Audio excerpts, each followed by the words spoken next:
Bentrovati amici, avete visto la scorsa puntata, si parlava di judo, in questo caso di Judokan Olbia, che ha vinto questa medaglia d'oro in occasione di una grande manifestazione. Insomma, ve la organizzate, caro Angelo Calvisi, ve la fate questa manifestazione e ve la vincete. Noi la scorsa puntata abbiamo detto che in qualche modo 5 Stelle vi porta fortuna, Teleregione vi porta fortuna, non abbiamo parlato di Radio Internazionale, ma anche la radio, insomma, che fa parte di questo gruppo, vi ha portato fortuna, perché Radio Internazionale vi segue da tantissimo tempo. Però ci siamo lasciati parlando proprio di quello che è il meccanismo dello judo, che vediamo le immagini, fa scontrare due ragazzi. La volta scorsa abbiamo detto tsunami, non so che cosa, ripetiamo i nomi che vi dicevi, no?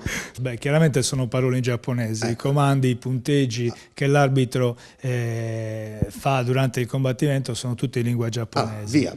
Ma si inizia il combattimento con Ritsurei, che è il saluto. Ritsurei, cioè io vado Ritsurei, uno di Arizzo. È il saluto tra i due contendenti, che per rispetto e la lealtà che devono intraprendere durante il Quindi non si dicono ti spacco le ossa o ti butto a terra, ma Ritsurei. Dopo Ritsurei, che c'è il saluto, si va a fare le prese, si dice Hajime, che vuol dire iniziare il combattimento, e poi da lì chiaramente insomma il rispetto fino a un certo punto, nel senso rispetto pulito, certo, però la tecnica bisogna cercare di realizzarla per poter poi decretare un vincitore da questi due contendenti. Perché lo ricordiamo che è a punteggio. Sì, è a punteggio, e chiaramente per acquisire un punteggio è molto difficile, perché alla fine i due avversari sono sempre esperti. A un certo punto bisogna lavorare tantissimo sulle prese, che sono i kumikata, le prese al judogi, alla divisa che indossano i judoka. Come vedi si strattonano tantissimo a destra e a sinistra per cercare di trovare la presa migliore per poi sorprendere l'avversario. Quindi c'è la ricerca proprio della presa. C'è la ricerca della tecnica della presa, e poi è tutta una questione di tattica alla fine, perché più sono esperti più diventa sempre difficile poter eseguire una tecnica. Poi, come vedi, si svolge anche il lavoro a terra, perché si cerca di immobilizzare, vincere l'incontro anche per immobilizzazione oppure soffocamento o leva articolare sulle braccia. Il soffocamento non c'è da spaventarsi, perché il soffocamento consiste nel cercare di soffocare l'avversario con... No, si crea una sorta di soffocamento, però chiaramente l'atleta, nel momento in cui vede che ha creato un soffocamento, uno strangolamento tra i baveri del judogi, allora batte in segno di resa. Dunque il pericolo alla fine non sussiste, perché prima di svenire, perché poi male che vada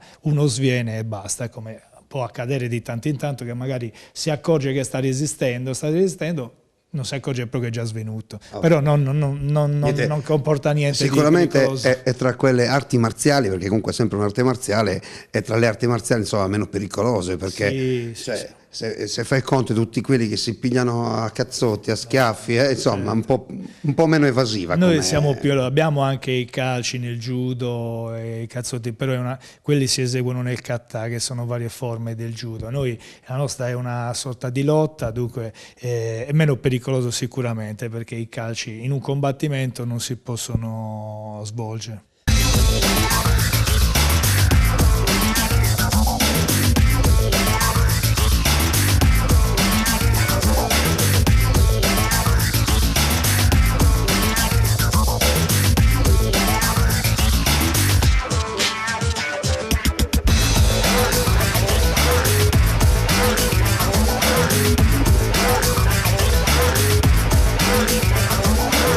Ma ritorniamo, caro Angelo, a parlare di questa grande annata.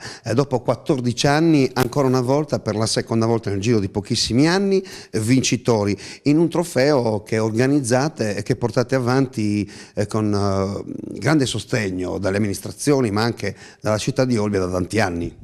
Sì, è proprio vero. Come hai detto tu, in effetti sono 14 trofei che sono stati organizzati. È chiaro che non è sempre ci è andata bene, perché abbiamo vinto solo 2 volte e 4 volte siamo arrivati secondi. Dunque il fatto che uno organizza e poi deve vincere non è scritto da nessuna parte. Sicuramente questo risultato è frutto di un buon lavoro tecnico agonistico che la mia associazione oramai fa da tantissimi anni. Proprio quest'anno abbiamo compiuto 25 anni, dunque 25 anni dalla fondazione di questa associazione sportiva sportiva che io dirigo oramai già da 19 anni. Cosa di meglio che festeggiare in questa maniera 25 anni dalla fondazione, il Judo in Action vinto con altri bei risultati che stiamo portando a termine in altre manifestazioni svolte qua in Sardegna, in Corsica, in Liguria e così via. Una grandissima annata perché stiamo veramente ottenendo tantissimi bei risultati a livello individuale e societario. Questo fa grande l'associazione Olbiense. Guarda, io spero quanto prima nelle varie i vostri tour tra le palestre d'Italia, speriamo, e non solo d'Italia, di venirvi a trovare personalmente, magari per assistere, riprendere, far vedere cosa succede, insomma, anche fuori dalla città di Olbia. Ma parliamo di te, Angelo Calvisi, un nostro caro amico, un grande amico di questa azienda, ma anche un grande amico dello sport. Quanto tempo è che tu vivi nel mondo del judo? Ma io ho iniziato a 7 anni, ero veramente piccolo. 10-15 anni fa, dai. Potrebbe essere così, ma non è così purtroppo. No, sono 38 anni di carriera, di attività ininterrotta, perché anche addirittura... Scusa, ma tu ci sei arrivato cintura blu. No, ci tengo a dire proprio attività ininterrotta perché neanche l'anno che sono partito militare sono rimasto a riposo, perché l'anno militare l'ho fatto nel centro sportivo dell'esercito, dunque facevo judo tutti i giorni, anche di più. Quindi cintura blu ci sei arrivato? Sì, cintura blu. Diciamo che ho... E la tua cintura adesso?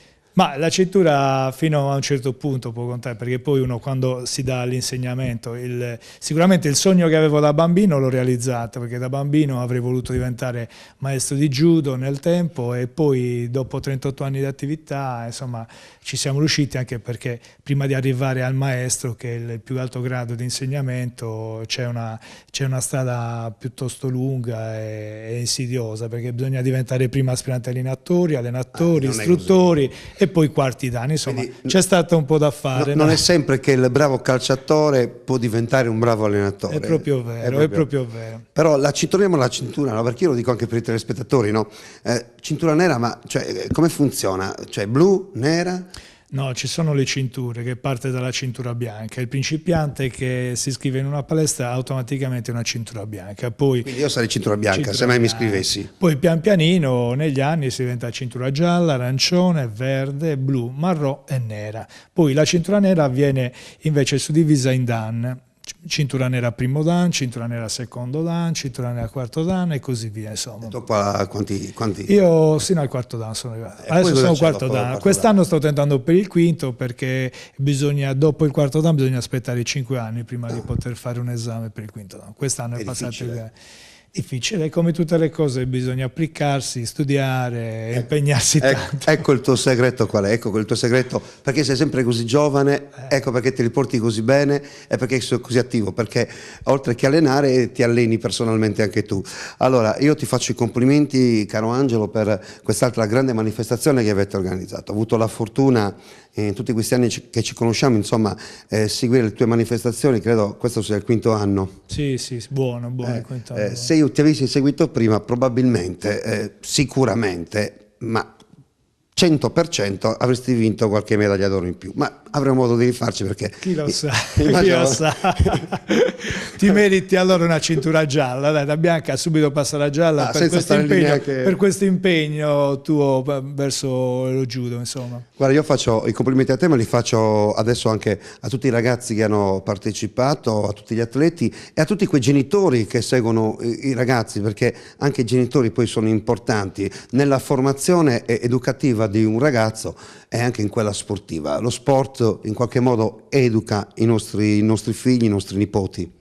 Certo, sicuramente. Infatti volevo arrivare a dirti anche questo, nel senso che la nostra è una grande famiglia, la nostra palestra è proprio una grande famiglia, dove i genitori collaborano con la dirigenza, atleti e tutti insieme. Noi abbiamo uno staff di circa 50 persone che ci permettono di realizzare tante belle cose all'interno di questa associazione. Dunque per noi è molto importante creare all'interno della palestra una vera famiglia, Questo è il nostro scopo, da 25 anni ci abbiamo provato, ci siamo riusciti e continuiamo ad andare qui. Il successo di questa palestra, che va avanti molto bene perché ha tanti tesserati, tanti iscritti, sicuramente è proprio questo il successo. Noi Ti ringraziamo. Quindi il judo è un grande sport educativo come gran parte degli sport. Noi con questo vi salutiamo, viva il Judokan Olbia e viva questa grande Judo in Action International vinta quest'anno proprio dai nostri amici organizzatori. Ciao Angelo. Arrivederci a tutti, grazie.